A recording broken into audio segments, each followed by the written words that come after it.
Hello and welcome to the edition of Motor Cars Enthusiasts. Right off the bat on today's show, Porsche finally takes off the wraps of the brand new Taycan. Now the Taycan is their all-new, all-electric super saloon. This vehicle comes with a 93.4 kilowatt-hour lithium-ion battery setup, and that will give you upwards of 280 miles of range.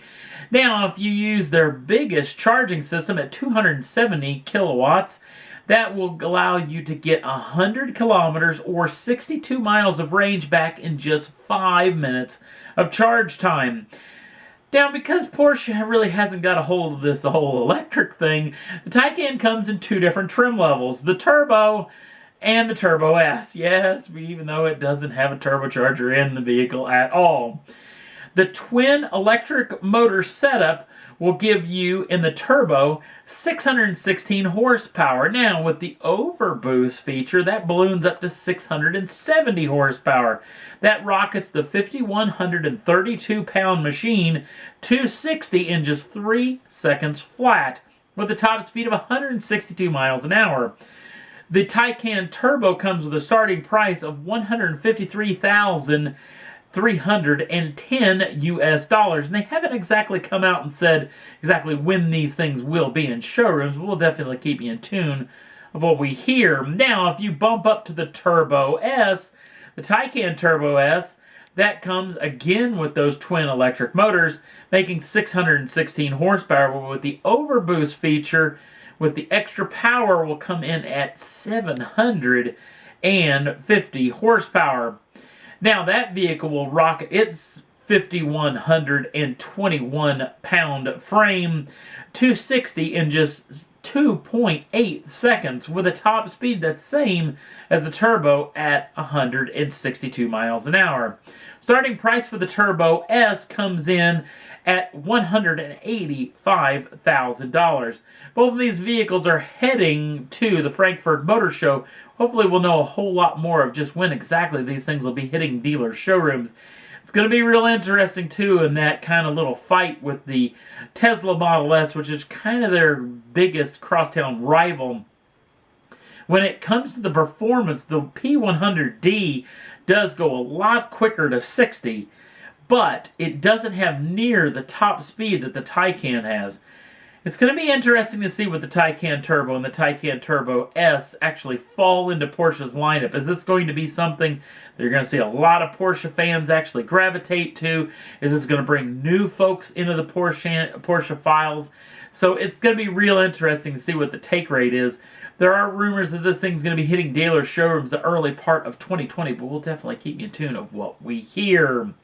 Sticking with the whole electrification theme, Lamborghini's got their first ever electrified supercar. This one known as the Cyan.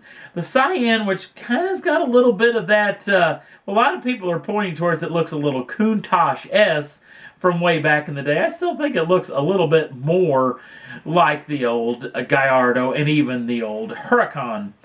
Now, this comes because the full-size car comes with a 6.5-liter normally aspirated V12 like in the Aventador. In fact, the interior of this vehicle is completely Aventador all the time, which is basically what this vehicle is based on. But it does have the 48-volt mild hybrid system, which is actually tucked in to the gearbox itself. But no lithium-ion batteries inside of this vehicle. It's actually going with supercapacitors. Lamborghini is complaining these supercapacitors actually create more power and less weight than a similar size battery setup. That gives this the now most powerful Lamborghini in existence at 808 horsepower. Lamborghini has yet to release torque numbers for this particular machine. 0 to 62, they're claiming, is going to come in at 2.8 seconds with a top speed of 217 miles an hour.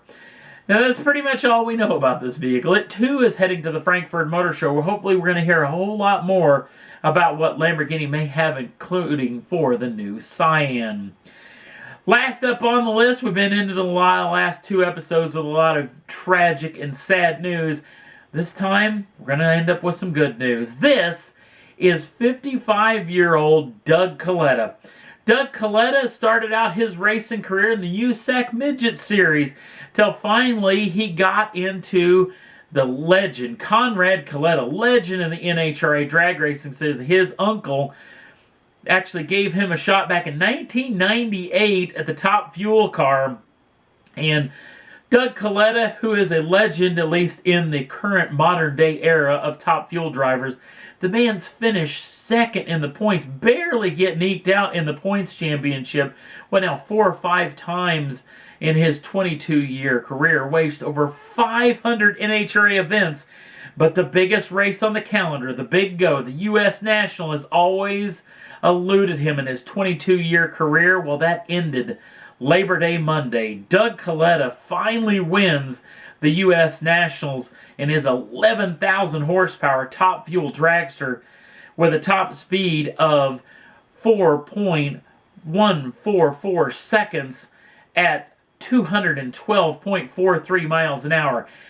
Now, that being said, which sounds kind of impressive, that is 3/10 off the quickest lap that happened at the U.S. Nationals as far as Elimination Day, and over 120 miles an hour off of the top speed. Doug Kalitta was racing the points leader, Steve Torrance's father, in the finals, who raced his way into the countdown to the championship and raced his way into the finals. Both cars expired before the finish line, didn't even make it towards 800 feet of the 1,000-foot run. Yes, 212 miles an hour. Top speed of the event was well over 330 miles an hour. So, huge congratulations, Doug Kalitta. Looked like it probably blew up a blower drive belt, possibly. The supercharger drive belt looks like it was eating itself, but that could have been an instance where it had an actual other issue inside of that 11,000 horsepower supercharged Hemi V8. So, big congratulations, Doug Kalitta. There's no other guy on the planet that probably deserved to win the Top Fuel Championship at the U.S. Nationals. Maybe this will springboard him to his first ever World Championship. We'll have to keep tuned for that. And that's all there was that I thought was worth talking about for this edition of Motor Cars Enthusiasts. Don't forget to like us over on the Facebook page. Links down in the show notes. Also, if you'd like to subscribe to the channel, you can do so at any time. The first dibs on the brand new shows as soon as they come out. Thanks for watching. We'll see you again real soon.